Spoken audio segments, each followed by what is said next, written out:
cloud. Perfect. Let me just open my presentation. And let's kick off where we were at. Perfect. Give me one more second. Here we go.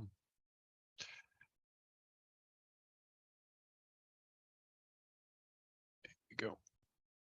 Okay, so let's share my screen.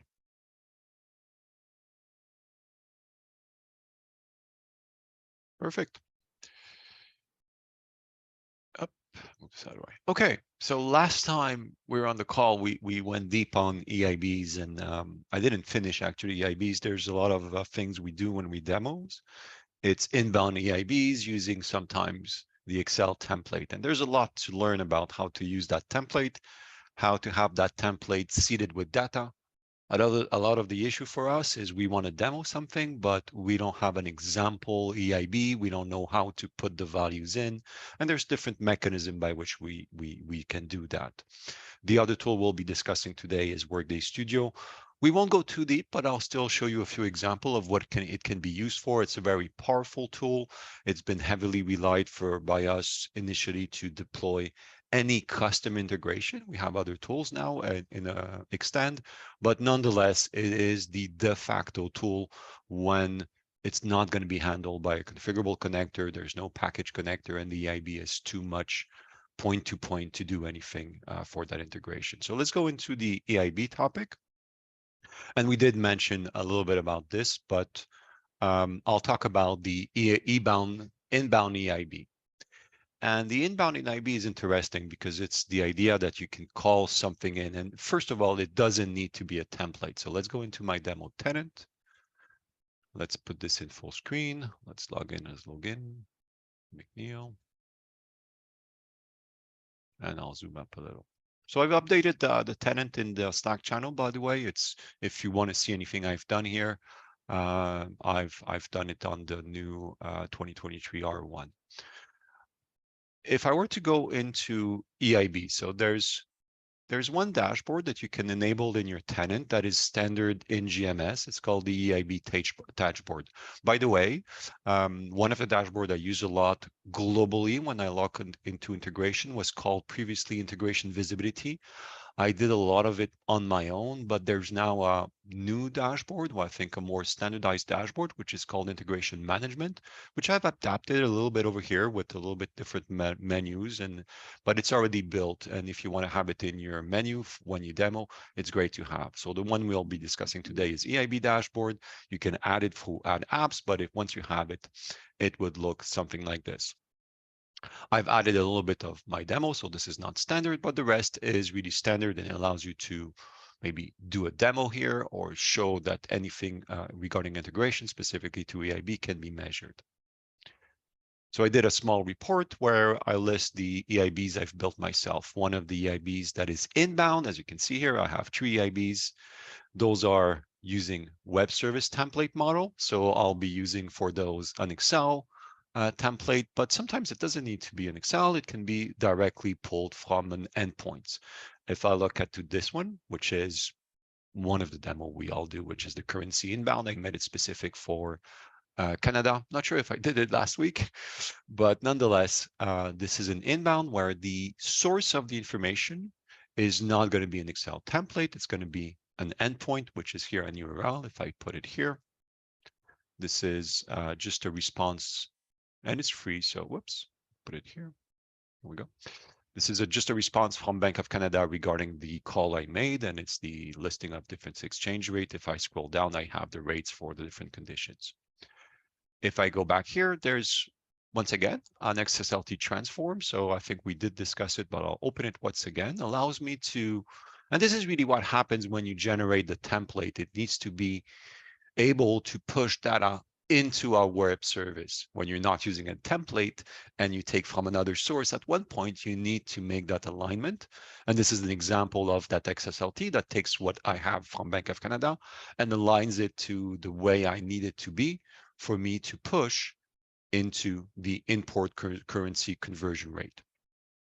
One thing regarding the APIs, I didn't mention it once again, but I'll still mention it again. There's two types of APIs. There's import, which are parallelized high performance. So when you think about high volume, you would use import. If you want to call it BP, then you would look into a submit or currency conversion. And when you build an EIB, sometimes you have both options. You can import or you can submit. It all depends what you want to do.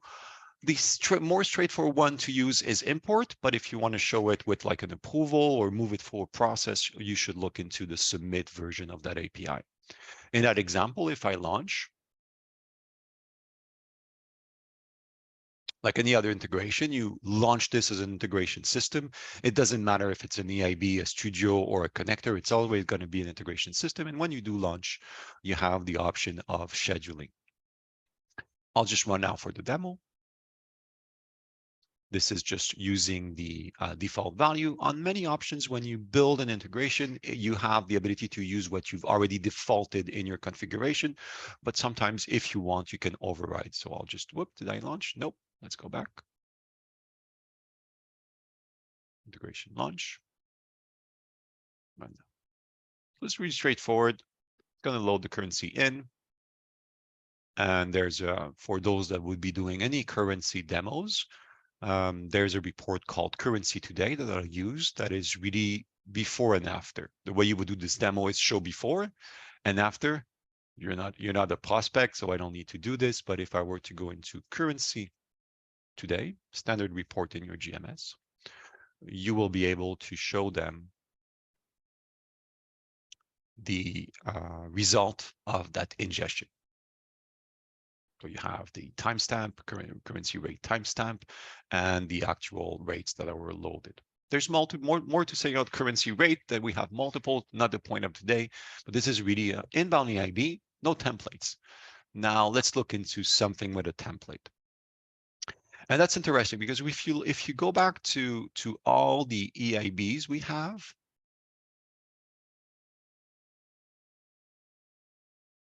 where's my report? Okay, so I don't here, all EIBs. You have a lot, but I've just done a few here, and I'm going to explain something in how you can create something, a template with data. It's the first step. There's other means by which you can get example. So if you say, well, I don't want to use this, I'll explain where you can get other example on Community, Confluence, and other systems. So let's take a look into this one. Okay, so when you build an EIB yourself, it's going to use a template model, but it's very important to understand that that template will be built for a specific API version. So if I press view, you have the version you've built it. When you create from scratch, I would use the latest one. A lot of what's delivered in GMS do not use. They would use, for example, version 36. Let's take and when you do have a new version, it might propose features that are not available or new fields that are not available in the previous version. A good example here, if I want to generate with data, so let's go back here. Let's go from here, from the supplier invoice itself, and generate with data. Template model, generate spreadsheet. Here I have an option of generating with data. Now, if I were to open a new screen and you look at what is standard in GMS, you don't find this. So let's take the, whoops, let's close this.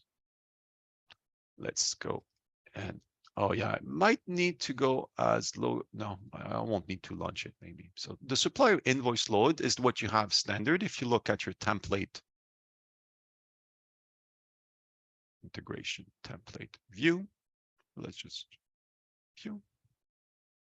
You will see this one, like I said, is under 36. Now, what it means is that if sometimes you go and says, well, Ben showed me something where he can generate a template with data, but yet when I go in my tenant, I don't see it. It's because it's not using the version that is enabled for that. And there's always, from our perspective, the ability to do more. So be advised, when you see something, might look into recreating it exactly the same manner, but on the new template model. So go back here. The way you generate this, how do I get here? How do I get this shown here? And this is, I'll show you an example for also an HR. So how do I get this done? Let's go back. Let's start from scratch. So let's suppose you create this and you want to create with data. You would go in template model and you will press edit. And when you press edit, you will have the ability to edit template data options. When you do so, you will be able to create the filter or a specific reference. So if I go here, I can do reference ID. So reference ID is pretty straightforward. It would be the supplier invoice. So you would open a supplier you already have. The way I would do this is, let's go here on Dell. Oh, I mean, I need to change account. I'll do it for another one. You would put the reference ID. What is the reference ID of something? Let's still see if I can see the supplier with, I've changed the authorization. So maybe I have the authorization with Logan. I do, perfect. So supplier invoice, the way you get that reference ID, remember, when we think about integration, the way we touch an object will be by referencing its IDs. And there's more than one. If I press view ID, the actual technical ID of that supplier invoice is Workday ID, but we also are able to maintain more classical IDs like this one, and you can have more than one. That's what I would put here. If I want to be specific, I don't want to create a condition rule, I can just put the ID here. And then when I'll click, I have the option of generating using this one. The other one is using a filter. Now, if I want to have a pre-built filter, you can say, well, I want everything from a specific supplier. So you can say, I want supplier. I want to pull something from Dell. So you would say, I want something that's already on Dell, and then you would say, well, on Dell, maybe I want those invoices that are of this type, and then they have this date. Actually, already build a rule. So if I press cancel, discard, that rule is I want it to be approved, and I don't want every one of them. I want those that are accounting date higher than 2022. That's a rule, and it's very efficient because you don't need to manage reference ID, but those are the two options. Now, when you do generate the spreadsheet, oh, yeah, let's go back one. So when you do, you can test. You say, well, will it work? Well, what invoice would I get? You can test it. It says, well, based on your rule, those are the 3 business objects. Those are the 3 supplier invoice I'll use when I'll generate. So that's an easy way to check. And then when you go back in the template model and generate spreadsheet template, you say yes, and by clicking here, it will use that submit, and it will do what we always do for EIB. You will wait a little bit for it to be generated. Not sure if any of you use this option, but it's helpful sometimes when you want to figure something out. Any questions while this runs? Oh, number of errors. What did I do?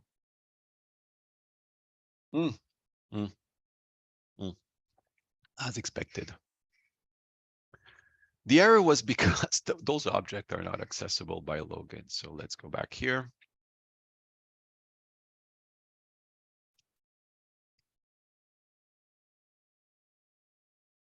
Okay, and I'm going to pick it from here. So there's a question in chat. I'll just launch again the template model, and I'll look at what there is. It's not a question, Ben. I was just saying that I liked seeing the security in action.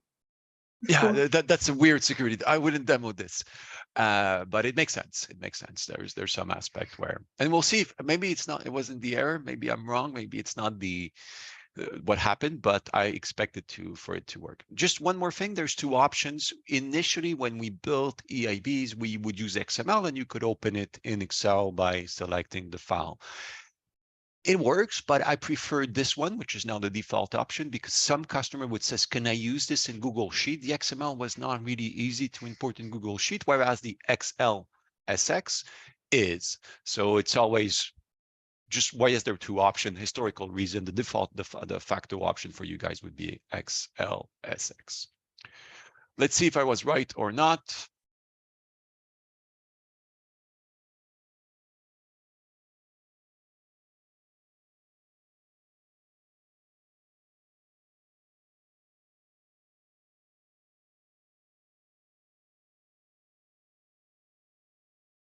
here we go. So I was actually right. And let's take a look at the supplier invoice template. And now what you have here, and let me zoom up a little. Here we go. Let's put this full screen. Okay. And you have something that's pre-filled. Now, when you do have something that's pre-filled, if you try again, it won't work because it will try to recreate those exact objects. So you need to modify those values. You might need to say, you know what, the invoice number will be generated. So you might need to simplify, remove. There's also a lot of what we call reference. So let's take a glimpse of what I'm talking about here. Let's see if I have an example of reference ID, change order reference ID, supplier invoice line, taxable sale. Okay, let's go a little bit further. Do I have an example here?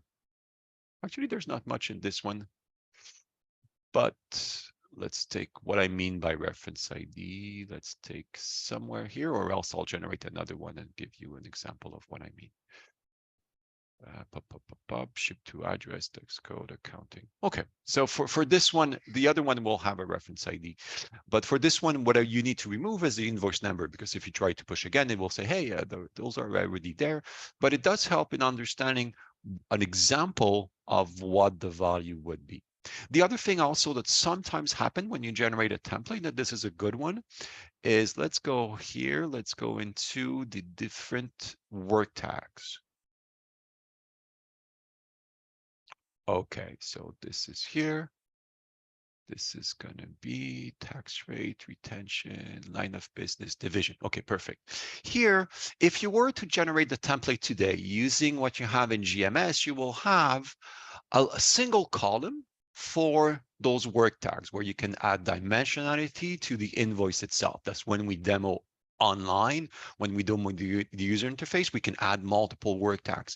When you generate it the first time, you might say, hey, I only have one optional. It can be multiple, but in Ben's demo, I had division, line of business, campaign, and they don't show. The other thing you need to be aware is the template model itself, what it shows and doesn't show can also be adapted. So sometimes you generate, it's overly complex. There's a lot of sections and topic you don't need. And you say, if I were to do a demo to that depth, I would like to have a very simple template. And maybe I would have the columns ventilated. So I would have those columns in my spreadsheet where I don't see it directly. So I'll go back from here to the template model, and I'll just, you know what, I'll go from here so I can view it. So go back here. Now, you will never do this for a prospect, but it's just for you when you're troubleshooting, trying to figure stuff out. So I think it's the invoice line data.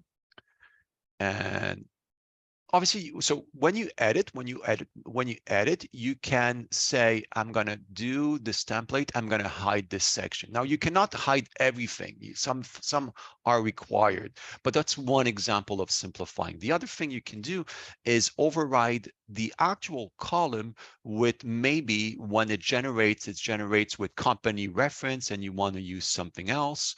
This is, I think it's here. This is all something you can configure. And here, what I'm going to do is on this line where normally the only column I would have would be this, yet I've made myself, can I zoom up, a list of optional campaign. The way I do this is template model, maintain additional columns. And I've added myself instead of those columns, it says, those are the word tag I would like to fill in, and I want them to be available in my template so I can fill them in. It's quite advanced. I just want to make you aware. Sometimes you need to go here to fix something or to have the template have a column which you don't see by default. You can also use this to simplify your demo. Perfect. So I won't ingest the supplier invoice itself. Doesn't need, but that's for the template. I'll go back as Logan McNeil and show you another example of this for an HR scenario, which is put applicants, DM for you, put applicants. Yeah, maybe int sys DM. Yeah, okay. the M for you. And the M for you is just an acronym I used a long time ago for demo for you. It was a mean by which I could find my asset quite quickly. So same thing here. If I go on template model, edit, I have a selection where I say I want to generate for Lucy Collin. It will do actually the same thing. And once again, I've generated on the latest version. Any questions for this template? All good? Perfect. Okay, so there's a lot of assets. If you need to say, well, you know what, everything that's shown, I just want to have something. And as an example, there's both on Confluence, but also on Community, a page called Inbound EIB Troubleshooting Example, where you have a long list of different assets that you can use and leverage to kick off one of the demo you want to prep for. And if you don't find something, you can always ask us. The last thing I want to explain is a historical way of doing it. So in GMS, before we had the ability to generate with data, there was another way we kind of worked around it. And it's the, let's see, compensation change report, data report. Okay, so in the compensation change, you would say, I want to do this for Lucy, for her, or for a set of people, and you want to build the data you need for your template, including some amounts or value. And the other way we used to do this is to create a custom report with everything we need, including the reference ID, and then export this to Excel and essentially move it into our template. But that's another way to do it if you want to just have another approach. The only thing that people don't know is how do I generate the spreadsheet key, because it's not really a field. It's just a row in custom report where you can say a row sequence. Allows you to generate the 1, 2, 3, 4, 5 in the extract report when you export to Excel. So the row sequence is just what you have here, and you can modify the column name to reflect what you have in your template. So that's the old school way of doing it. Sometimes it's the better approach. It's more straightforward to have that into your templates. All good?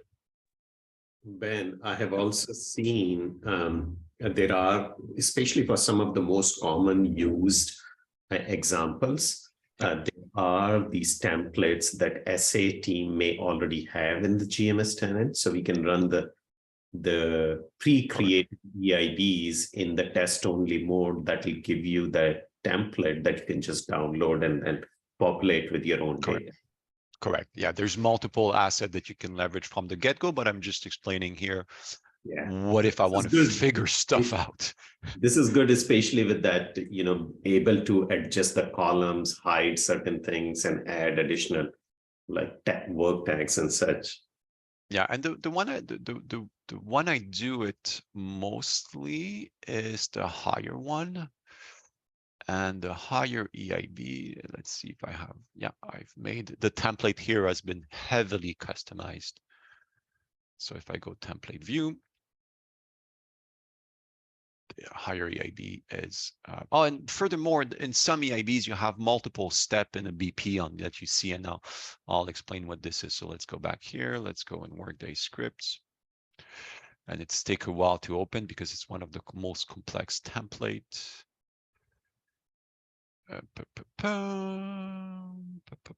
Yeah, let's take this one.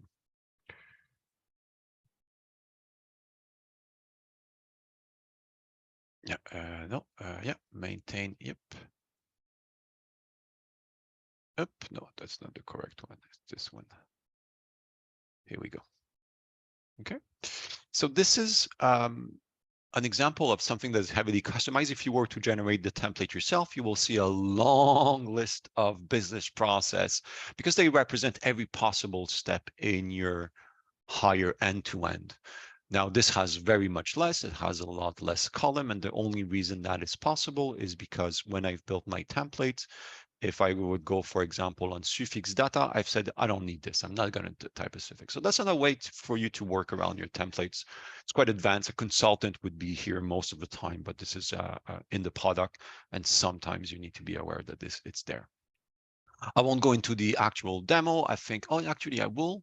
I will just do a demo of what happens when there's an error and how you can show this. For example, here, I'm going to use something I do demo to prospect, which is how does it behave when something goes wrong? How does it behave for me as an end user if I were to use this approach from a business perspective or IT perspective, and I find myself having an error? How would it be presented? Can I understand it?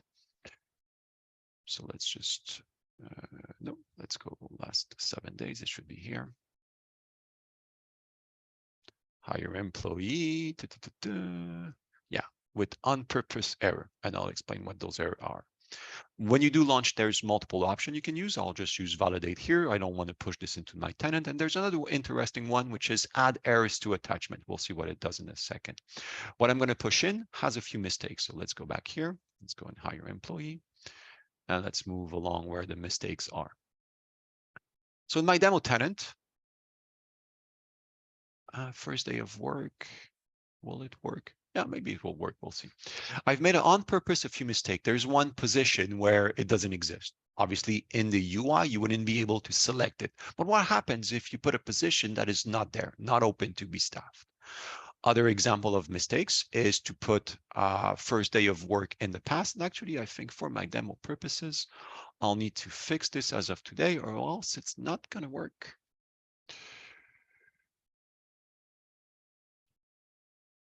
Save, and let's re-upload, but we'll re-upload in a second. So the other errors is you try to hire in the past, the position was not open. You try to have a probation date that is before the hire date, makes no sense. So I have essentially 3 lines with different type of errors, and we'll see what happens when I update this into the system. So let's pick this one up.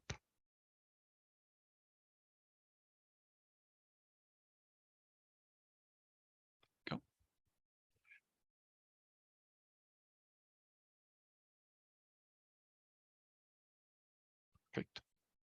And other options, you can say, well, what happens if there's really, from a production standpoint, many errors?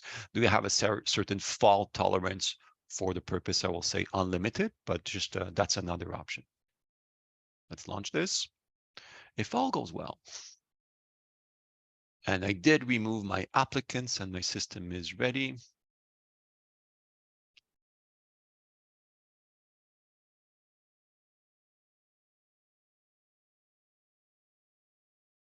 Another thing when you demo and it takes a while, there's many times the prospects say, well, we don't see it really perform. You need to explain to the prospect that what we're using is a sales environment. It's not dimension like a production environment. And as a customer, also, when you think about launching multiple integration at once, you can also assign priority to give some more performance to specific integration. And where you do this while this is running in the background is in setup tenant. There's a specific tab, which is called process and integration.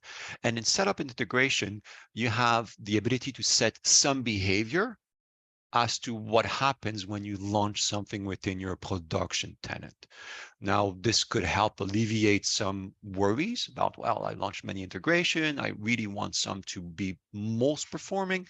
They can set up like a criteria or processing priority in their tenant to kind of manage this. So I hope, yeah, perfect. I have 4 errors, doesn't matter.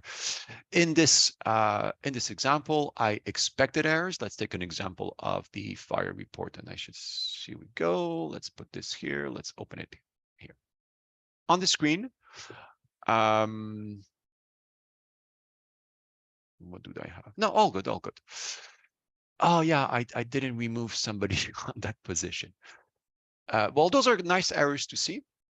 The position specified is not fillable because technically there's already someone on it, and thus it doesn't meet the restriction. The other one is the probation start date cannot be earlier than the hire date, first date of work. And when you show this to the end user, they feel more comfortable in using Workday, because those validation are actually the validation they would see on screen. In the background, obviously, it kicked off the SOAP request, and the SOAP response is somewhat technical, but that's how we show the error. The other thing that's also interesting is, well, if I want just to correct those lines, is there an easy means by which I could do so? You could have the option where it will produce the Excel file. Let's see if I can open, well, just double click. And on my lines, let's zoom up. You will see those lines where I have an error. It doesn't take you directly to the column, but it says on this line, this is the validation or this is the error. And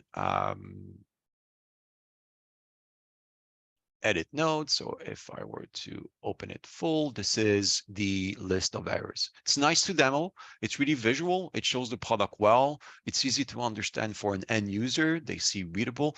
So I like this demo a lot. In the context of an HR, I can do something similar for a supplier, but it's nice to demo this. Anything else? Any questions on the chat? No. So Ben, this can be used for mass hire process. This is a mass hire. It's a mass hire. So if you're Yes. if you're mass hiring, you could use EIB inbound to mass hire, seed the records in Workday. Correct. But you did briefly show the SOAP error. Yep. Let's go back to it. So when you do mass hire, does it automatically trigger the sync messages outbound over SOAP? Does it do that automatically, or that's something that needs to be set up as well? So in the background, that template doesn't go to the database. It's calling the web service.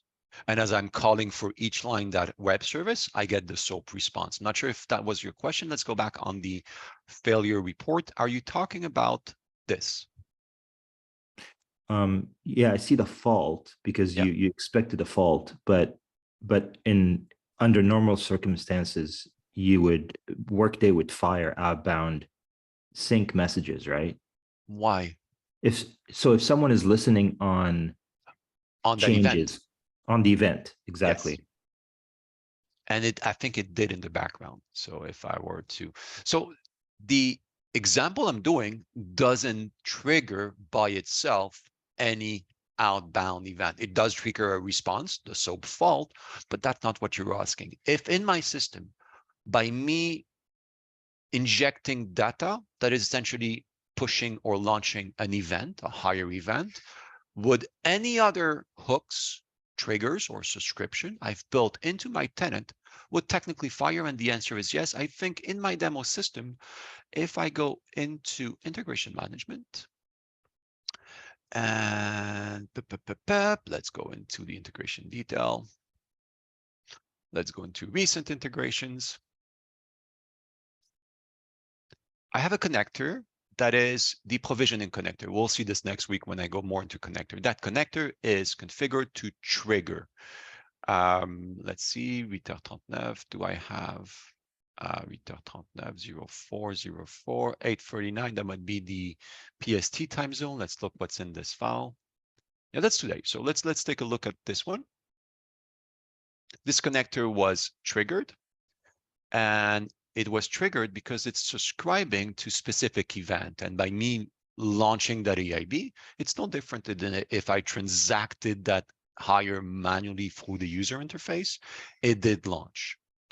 It did have a few notifications. We'll go back here, but let's just look at the actual result. Actually, I could have done it from here. It would have been quicker. And so the event, what I'm seeing here is the integration system. That's what I opened. The actual event, the log of it launching is here. And then I have a list of output message, which is what I've sent out. If I take an example of what was sent out, it sent out that, well, that's another example, but Charlie Lewis was hired. And,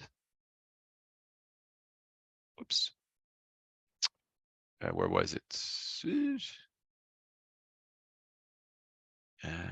Background process and change audit report. Now I need to explain why you don't see what I've done. Is the hire did not complete. So if I go here, but this one I did, and it did make a change or for a trigger. So this one just I changed the email, but this would have fired. Okay, so this would have fired. Yeah. If I had completed my hire. What I did is I just moved them up the chain, and they're still waiting for completion. If I go back, yeah. So the downstream systems subscribe to those events also receive defaults? No, they only receive the hire that have been completed, and they treat this just as an entry. Gotcha. So the faults stay in Yeah. Workday. Yeah, those lines were not inbound, so they only loaded 6 line. And let's go look at the event. It will actually, in the event log, it will tell me what it did, and it should have only 6 line. Let's go here.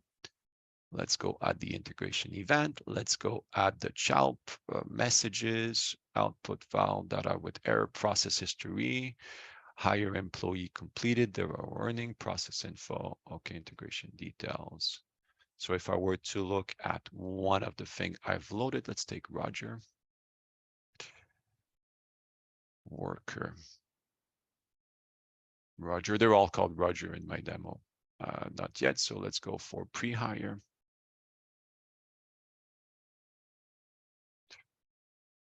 Yeah, I didn't complete here, so that's not going to work well. Anyway, I think I stop here. Roger Jouvet, that's not part of my demo. Okay, I'm going to stop here. I'm going to go in the hole here. But to your question, the message, the hire is going to just produce the event. And if you do have connectors that are looking into a completed hire event, they will launch. Gotcha. Thank you. No problem. It was like a bad improvised demo. I didn't really demo what I wanted, but anyway, the answer is, I know the answer to be correct. Okay. The other tool that we use, so if we go back to the slide, there's one tool that I like a lot, but it's quite complicated to leverage. And let's go and explain what it is. Initially, Workday, when we started, we had an application and we had APIs. So we had the top part. And very early on in Dublin, that's why we have such a big office in Dublin, also because of fiscal reason, I don't know. But the Dublin organization was a lot of staffed with people from a company called Cape Clear. And Cape Clear was building a cloud-based ESB, so like SnapLogic, like MuleSoft at the time. And we acquired that company and we bolted on that technology stack onto our service. So technically, if you go back to the architecture diagram I've presented where you had the application core, you have what we call virtual presentation service and UI server that renders the user interface. There's another block called the ESB, which the marketing name is Integration Cloud, which offers the ability to build and orchestrate integration in EIBs. They run on this technology. They don't really run in the application. And initially, we had the ability to build custom integration with a tool called Studio, which is a tool based on Eclipse. So the IDE, the design environment, is Eclipse. And we packaged this into our own pre-configured Eclipse environment specifically for Workday that we call the Workday Studio. You can install it on your laptop, and from a prospect or customer perspective, you only need to deploy this for people building or maintaining the integration. You don't need to have it open for you to, in a production environment, for you to launch, to monitor, and to schedule. It's really only a design tool, and you design here, and then you deploy to your Workday tenant, your Workday cloud, and then it becomes available for you to leverage. I'll show you the real tool, but this is really what it looks like. If you say, well, hey, I'm interested, I want to install this. If I go in the Workday community, if I still have it open, no, I don't. So let's go in community. And you can deploy this on many different platforms, from Linux to Apple to obviously Windows. It's so community sometimes been slow the last few days. Let's try again.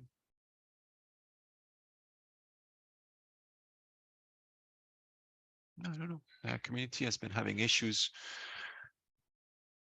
And I'm not sure it will open, so I'll just okay, so community is having issues, but if you look for Workday Studio, there will be a step-by-step way by which you can deploy. There's also example. Too bad I really wanted to show those examples. Let's try again. No, doesn't work. And if it's just one last time, and if not, okay, and let's go direct.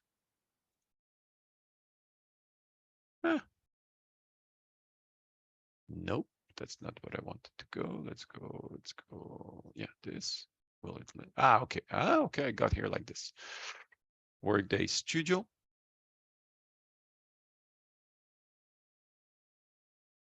If it works.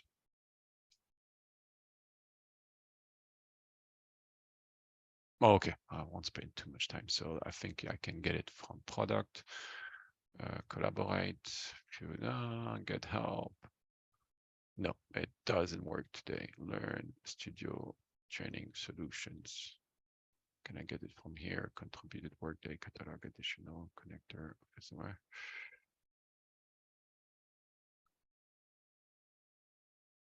Okay, you know what? If it doesn't work, it doesn't work. It doesn't let me go where I want to go. So Ben, are you interacting directly with the ESP for deployment, or are you building an integration in Studio and compiling that locally and testing building it? an integration in Studio. You build an integration Studio, and then you're compiling that in Studio. Does it compile to a bytecode? It compiles to what we call a CLAR file. And that file is then pushed over to your tenant. So let's take a look at what is the Studio integration. So the community doesn't work, but if you were to, when it does work, yeah, obviously, when it does work, the Studio has a few examples. There's a tutorial and you can learn from it. But let's go back to my tenant. Let's go back here, integration management. And let's look at the View Studio project. This is essentially a report, and what I see here are all Studio built integration, and that's all I have in my demo tenant. You may have more or less. What it means is that, let's say Cloud Commute. Let's take Cloud Commute here. What you're asking is, when we do have the project to build and we do deploy, we have what we call a CLAR that essentially contains all your configuration, and that when we launch gets invoked and used to run the integration. And then when you do have an integration build using Studio, so integration type Studio, this is really a Studio project. The collection is the Cloud Commute. It's going to have an account. The way those are really run from Workday directly. It's very important for a customer to understand this. It's when we show the Studio tool, it's only a build, design, and deploy.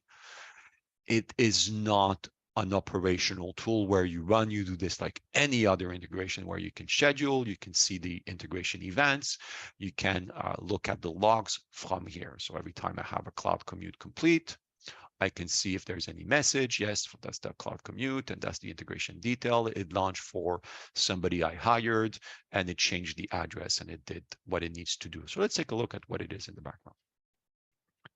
So the Studio, once deployed, it runs on a GDK. You install, you launch it, and you get here. And I'm not sure if I can zoom. It's going to be a little bit small for you guys, but I'll show you a few examples of an integration that I sometimes demo, and it does answer one of the questions we had last time, which is, can we hire?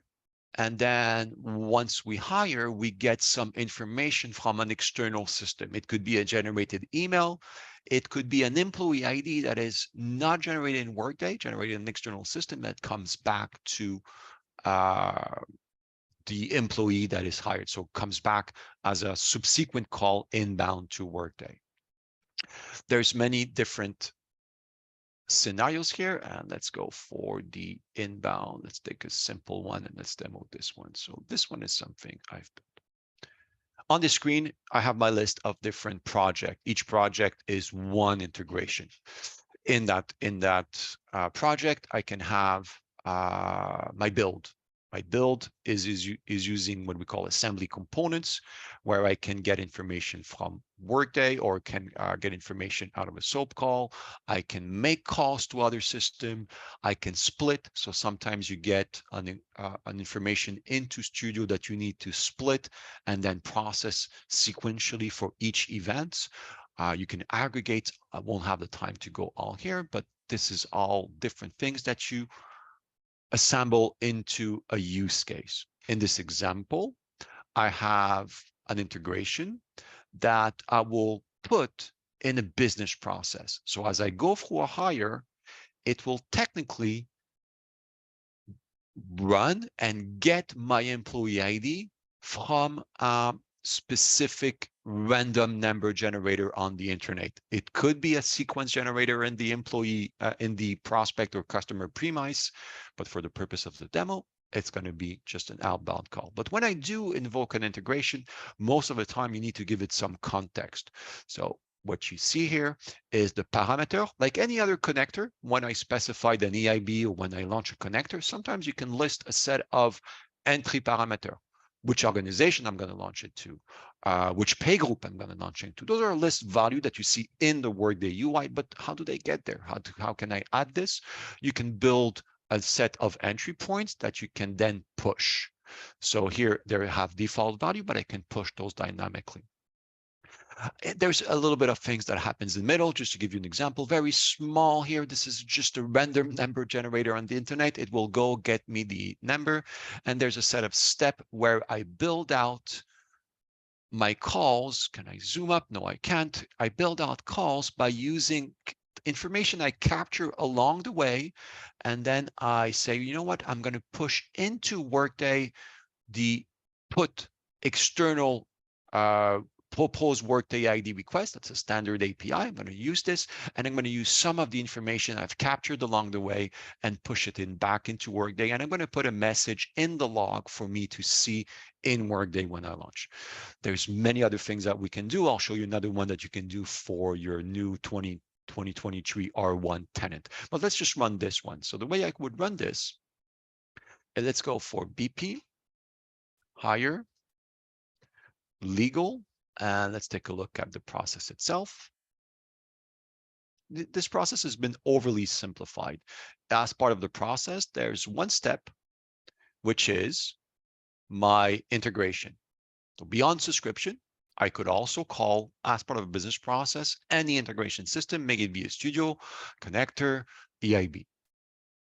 This is configured so that it is going to launch. It's going to use parameters that I'm going to push into the BP. So that's what you see in my configuration. That's what you see here. But when I build this into my process, let's just open the definition here, business process, edit definition, correct. Okay. I've configured this here. When I added the step, I said I'm going to configure it, and I'm going to pass dynamically events. And that's very interesting. I can give it context dynamically by capturing information that is happening when I launch it. And the business process event is which business process am I launching, and for which pre-hire am I actually starting this process. And it's going to go through the flow. It's going to execute, and it's going to generate and it's going to ask for an external ID and set it. So the way I'm going to do this next is just demo this off. So cancel. Let's take my organization legal. Let's go here, staffing, and hopefully it's unfilled. And I'm going to just kick off. Similar to what I did with the EIB, this is done through the UI. I'm going to start with a pre-hire for which I already have some information and start hire. So I'm going to put it here. I'm going to qualify the request. So this is not really important at all. That's all I need. I don't need any more, and I'm going to submit. Now, the next step in the process will be to kick off that, that integration. You don't need to see Studio. It's been built. And what I did here is, to your question, I deployed it to Workday. So it's been built, it's been deployed. There's much more I could say here about, can I do versioning? Yes, you can. It's Eclipse IDE. You can do version management. Can I actually code here? Can I do XSLT? Can I code Java? Yes, you can. So when we say Workday, you cannot code, you can actually, from an integration perspective, using this tool. We don't mention it a lot, but when you build integration, sometimes you need to do this. And let's go back here and let's go for view details, details in process, remaining process. Okay, attribute, hire, service account, verify propose ID. This is the part. Let's just go back on my recent integration and I should be able to see it launched, recent integration, and then I'll just show you what happens for her when she verifies the Workday propose ID.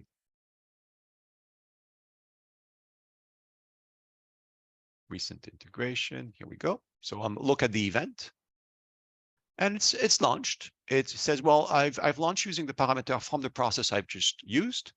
I've outputted a simple message that says, well, you know, from what I've built, the random generator give me this information. I prefix with XID and there's random number, doesn't matter.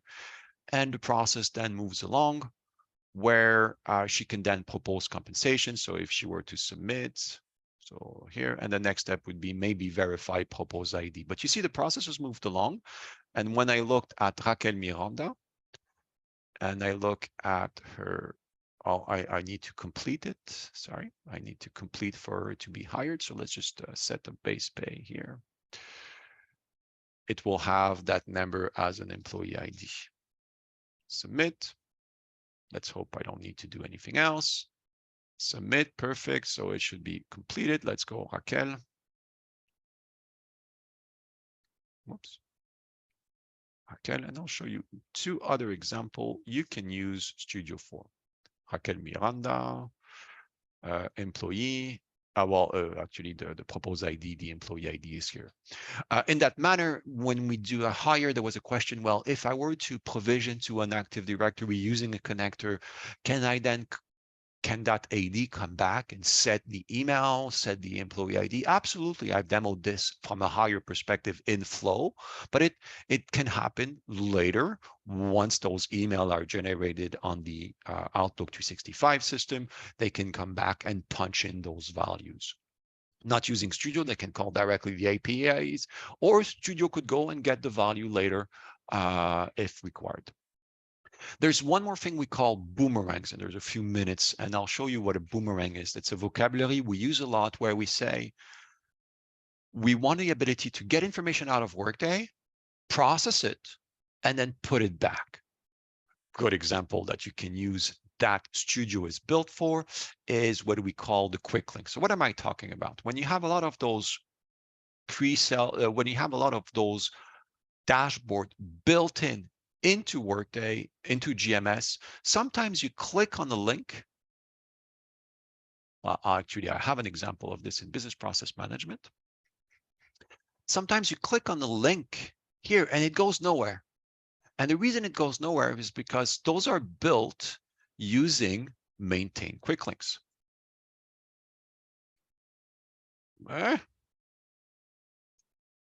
Maintain quick links. You can add more, and I've built a few. So if I were to go into business process administrative dashboard, I've built just a link that I can then put on dashboard. What actually does is just directly pointing to the page. So there's no task, it's a hack around. When you do get your tenant, you will see here, it's going to call GMS build. So they're all, because it's been cloned, they're all not really maintained. How can you use this to maintain? There's actually a good example of a boomerang we can use. It's called auto. So do I have it here? But I'll just run it in a second. Do I have it here? Auto quick link. SA automation quick link.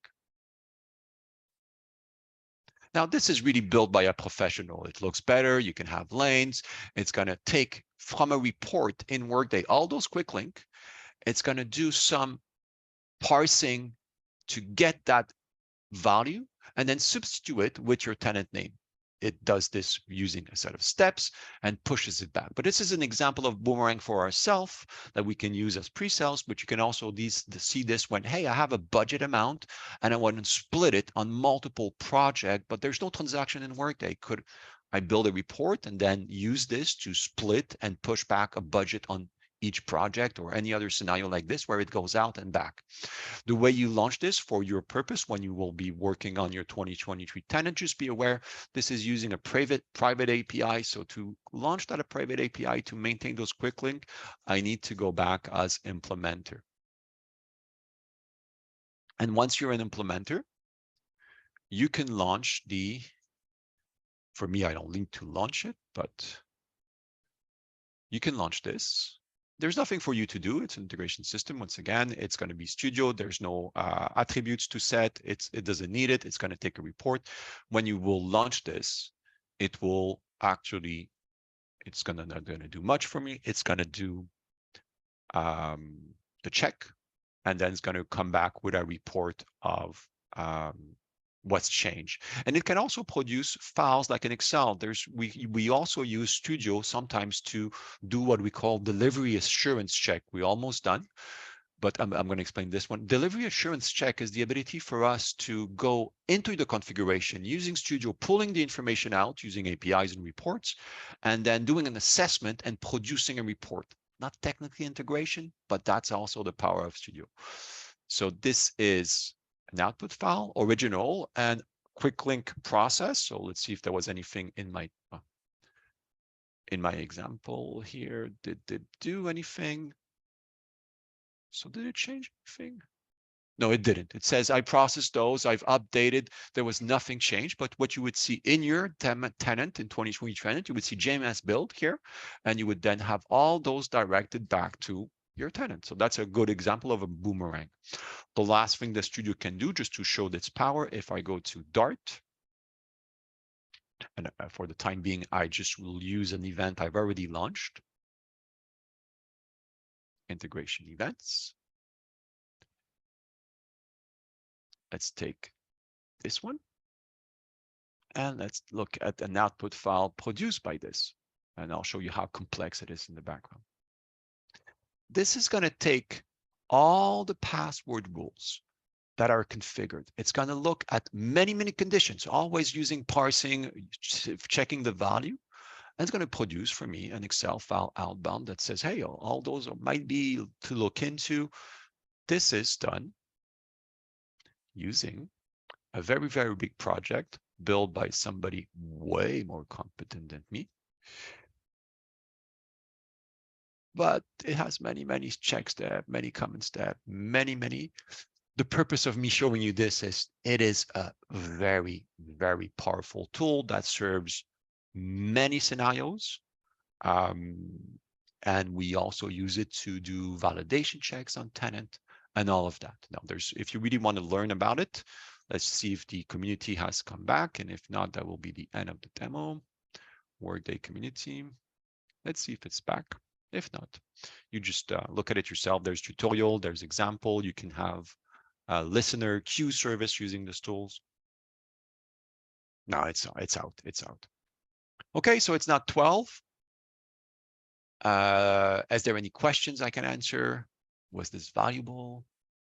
Very valuable. Ben, how do you share these projects in Studio? Is there a way, once you compile and you push the artifact for deployment in Workday, can I take that down and decompile it, if you will, or do you have to share it in another way? So you can take the CLAR, but the way I can share you the CLAR, that file is also from Studio. I can export and I can give it to you. Sometimes you can also go in my tenant.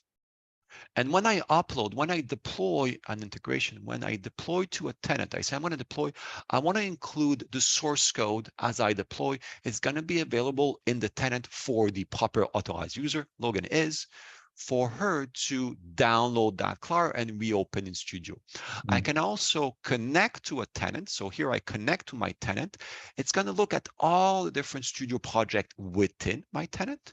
And I can then says, you know what, I want to import that source. I want to take a look into it. I'm curious how it works. I want to import that source back into my Studio. And now you have it there. So there's multiple means by which you can do this. And I'm not sure where it ended up, but it's going to be imported somewhere. I think it was this one, the app loader. I'm not sure what it does, but it imported here, and then I can modify and maintain.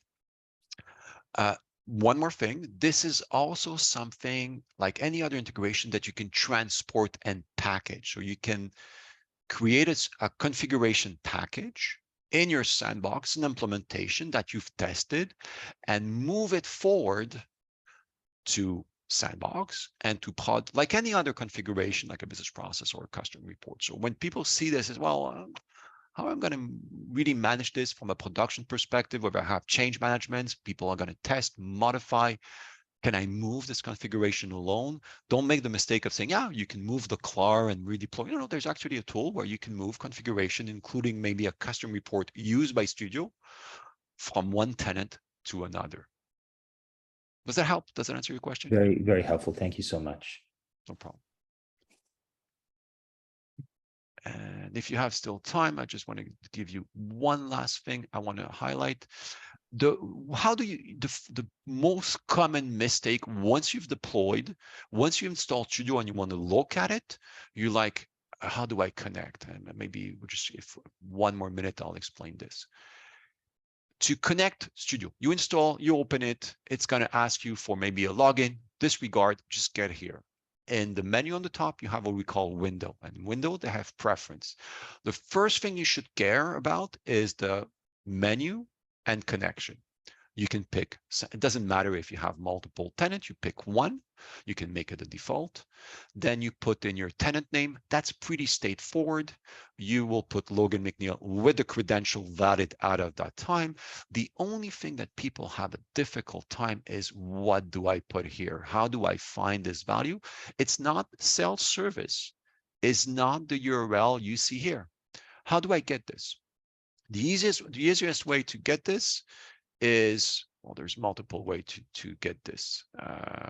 The way I do it, I take just a custom report that is enabled as a web service. You can also look at this from a registered API client. You would see it there. But I take a report that I've enabled as a web service. We've seen this last time. You go here, you type web service, you view URL, just click.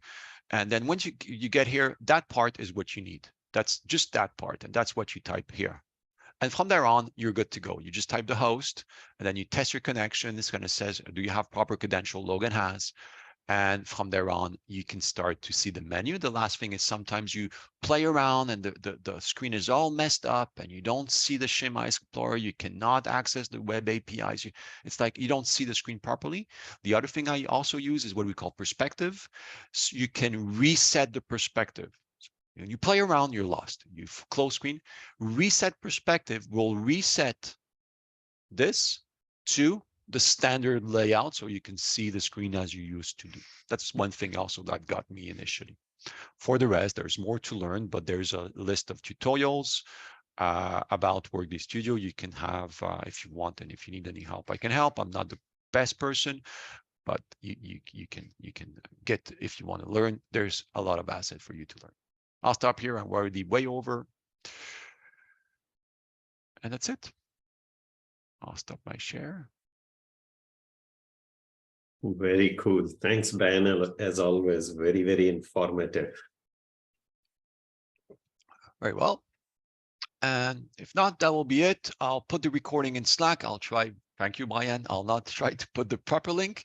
And I'll see you next week. Next week, we'll go into connectors, AD connectors, account inbound connect, journal line inbound connectors, all about connectors, which technically are built using Studio in the background, but nobody needs to know. Thank you so much, Ben. Cheers. Yeah. It's been fabulous. Very well. Bye, everybody. See you next week.